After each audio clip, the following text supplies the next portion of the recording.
Business owners are doing too many things at a low level. If I asked you what you needed most in your business today, you would say, I need more leads. But one of the main problems I observe is they need more leads, yet there is no strategy or system for that lead generation. I'm gonna be sharing with you our ultimate marketing plan. There are 6 lead flows that you need to consider as a business owner. Lead flow number 1, and it is paid ads. Lead flow number 2 is, and I have to say, this is one of the most underutilized lead flows in all of marketing. Lead flow number 3 are referrals. Our 4th lead flow is one of my favorites because they work so well when it comes to acquisition, but also retention. And they are lead flow number 5 is organic social media. And our very last lead flow is the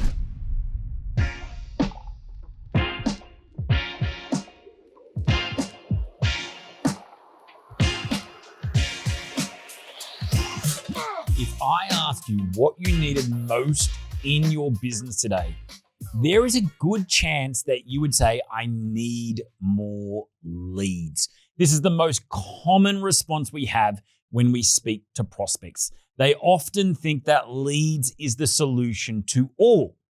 And in some cases, it is.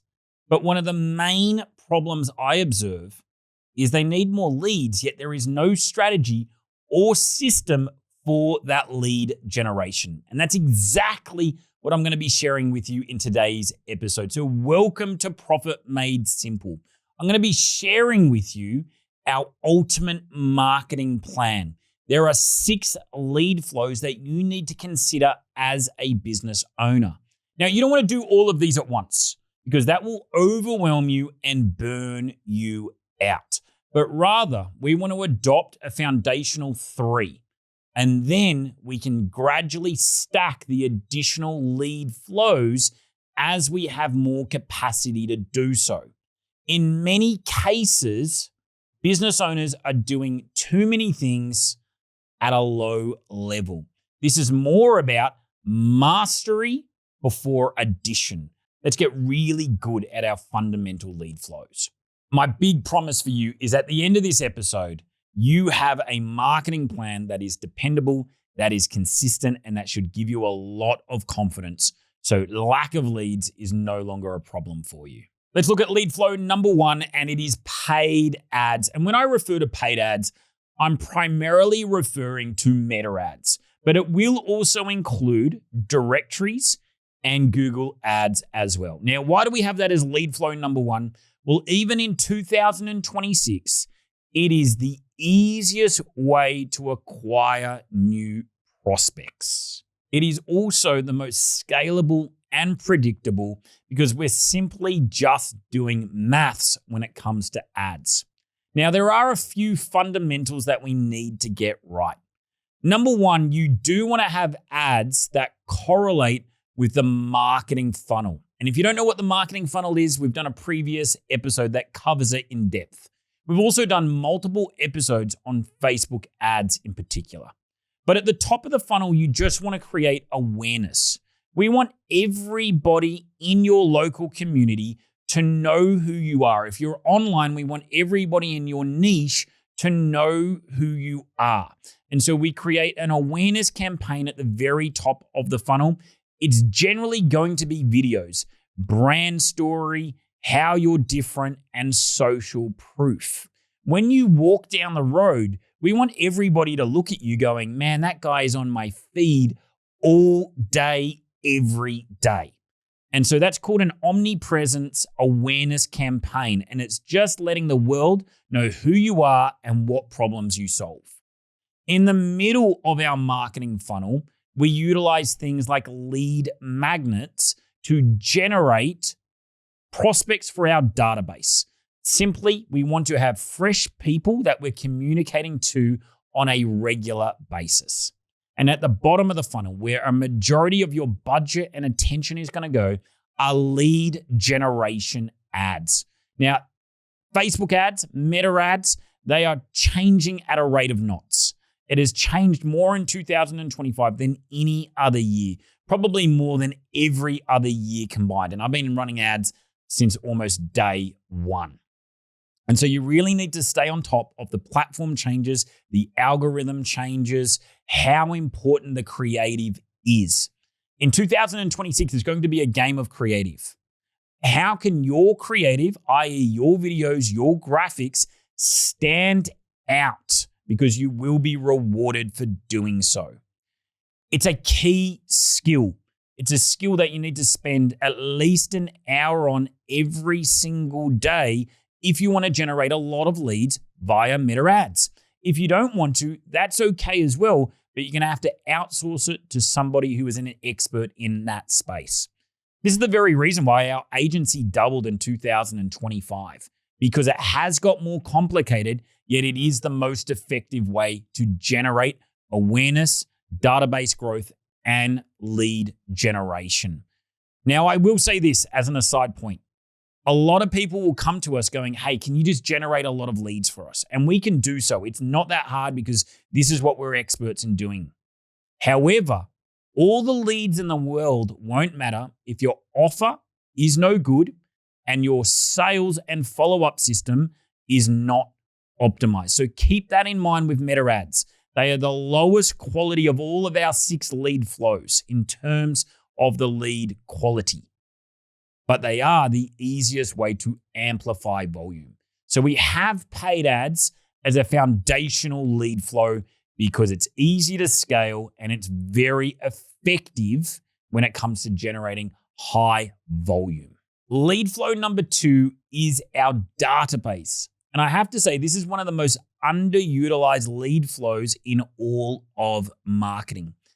Each and every one of you has a database, yet how well and consistently are you communicating with that database? And so you will have an email database, you should have a text database, and you should also have a database from everybody that's ever inbounded you on a DM platform on Instagram or Facebook, for example.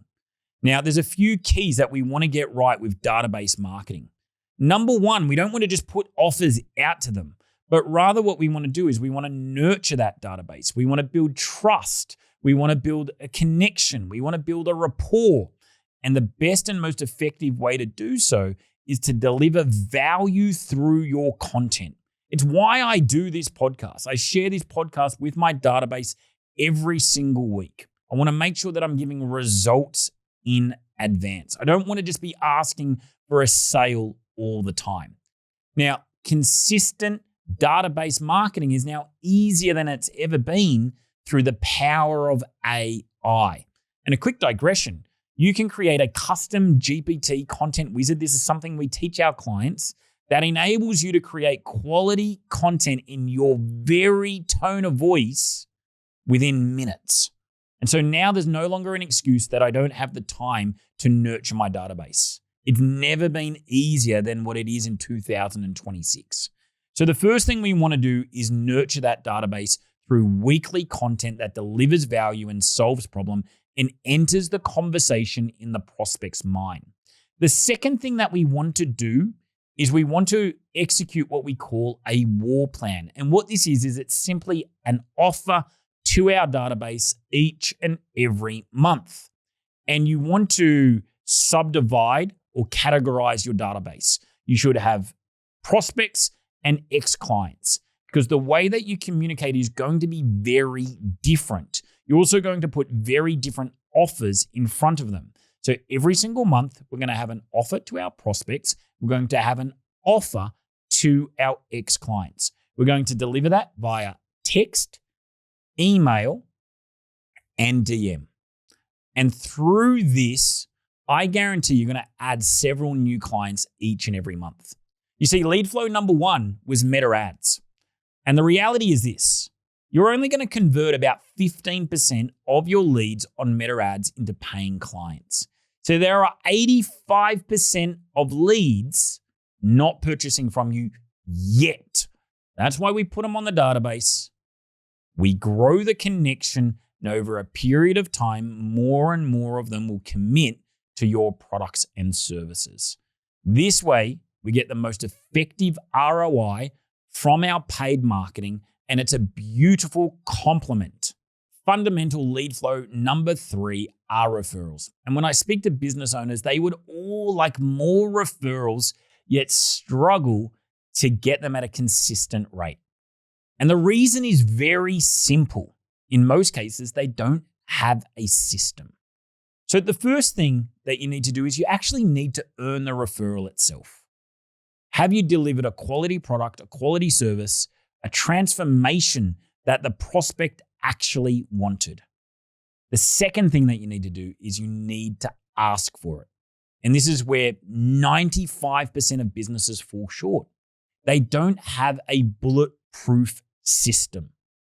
And so you want to ask your clients for referrals at different periods of the client journey. Now, it can be at point of sale. It can be after 7 days. It can be at the end of a trial, and it can be at every assessment or reassessment period. I don't mind what it is. The key is that you're asking multiple times throughout their journey, and it's done each and every time in a way that's not invasive, which is easy, simple, and well executed. So that's the first part of a referral system. The second part is to actually set up external events, what I call triggers or catalysts, to ask for the referral itself. So what do these look like? It might be a bring a friend week. It might be a Super Saturday session. It might be a workshop or a seminar. It might be a charity training session. You're creating opportunities for your clients to bring people along. It might be a referral competition. Several of our clients did this really well with giveaways, TVs, headphones, holidays away. It might be a tag and win, but all they are opportunities to ask for referrals in a really simple and easy way. And the simple rule is this: systemize your referrals and do one referral campaign each and every month. If you do that, I guarantee you're going to have more referrals than you ever have in 2026. Our fourth lead flow is one of my favorites because they work so well when it comes to acquisition, but also retention, and they are events. Now, I put events in 3 core categories. Number 1, you have competitive events. So you're going to have certain clients that just love, they're more type A, they love to compete. It might be something that you do internally, like a testing day or a games. It might be something external, like a marathon, a high rocks, or several other competitions. Then you have your social events. You're going to have some clients that are just there to interact and hang out. They're going to want to do things like beers and barbells and Prosecco and Pilates, or they want to hang out and do some rock climbing or paddleboarding or wine tours. That's your second type of event. Your third type of event are educational events. They could be shopping tours, seminars. You could get in outside experts. They could be breathwork workshops. There's an infinite number of possibilities. So they're your 3 core categories of events. And I'll give you a bonus category, which are charity events. Now, these all work really well for retention, but they also work particularly well from an acquisition perspective because you create campaigns where your members bring people along. Now, a really simple example of this is one of my clients, Lauda from Box and Body Fit. Every single month, she does an event called a walk and talk. And she simply just puts it out to a community. She puts it out to all the community groups. And every single month, she ends up with 20 people. Most of them actually are now non-members. And it's just the easiest way to prospect, grow the database, and to grow her clientele. So what kinds of events can you run? You're only limited by your own imagination. As I said, it might be cooking classes. It might be a free run club. It might be a shopping tour. You want to do things that solve problems and that people have a demand and need for. Lead flow number 5 is organic social media. And what do I mean by that? I simply mean content marketing. Content marketing is very important in 2026. We have prospects, I've spoken about this on previous episodes, that are more cynical, more skeptical, less trusting than they've ever been. Yet organic content is your bridge. It allows people to get to know you and they get to see whether you're the real deal. Is this someone that I actually want to work with? Now, one of the key challenges or problems that I see when it comes to business owners and organic content is they try to do too many platforms. Choose 1 to 2 platforms. In 90% of cases, it's going to be Instagram and Facebook. Do those and do them particularly well rather than spreading yourself thin on TikTok, LinkedIn, MySpace, or whatever else it may be. Now, what kind of content should you create? I think there's 4 main types of content. Number 1 is you want to showcase you. We are in the service industry. People buy you, and you're in a market of one. There is only one Dan Henderson. So you may have a look, and there's a lot of competition, yet there's only one. Only one with your quirks, stories, philosophies. You want to kind of peel the curtains back and show people what you do outside of the business as well. You might showcase your family, your holidays, your hobbies, but it's really important to showcase the person behind the business. Number 2 is you want to actually show your expertise, that you know what you're talking about. You don't want to be too scientific or academic, but you simply want to show that you can solve people's problems. For example, one of my clients is a running coach. He's phenomenal. And he'd hate that I referred to him as a running coach, because he's more than that. He's a movement coach. But runners come to him because they have injuries. They have calf problems, Achilles problems. They have injuries and reoccurring injuries. And so he shows them how to rebuild their movement from the ground up. That's showing his expertise. It's giving value in advance, results in advance. So that's the second type of content you should create. The third type of content is showcasing your clients, your transformations, your results. It's social proof. One of the sayings that I adopted in 2025 was overwhelm people with social proof. In a world where everyone claims they're a guru and can solve everything and do everything, show people you're the real deal. Don't tell them. And the fourth type of content is content that gets them to hand raise, gets them to opt in to your community itself. It might be giving away a resource. It might be inviting them to an event. But they're the 4 types of content we want to deliver on a consistent basis. You often hear this argument, ads or organic. It shouldn't be one or the other. Adopt ads number 1, and then the organic is there to complement and support. And our very last lead flow, our 6th and last one, are joint ventures, networking, and sponsorships. So networking can be groups like the Business Networking International, absolutely superb for developing connections, collaborations, joint ventures with other like-minded business owners. I did this for the first 18 months in business, and it helped me enormously. It might be a chamber of commerce where you start doing community initiatives. We had a fun run in our community, and I sponsored the training plan. I had a stall there. And again, it was great to actually get integrated into the community itself. Sponsorships.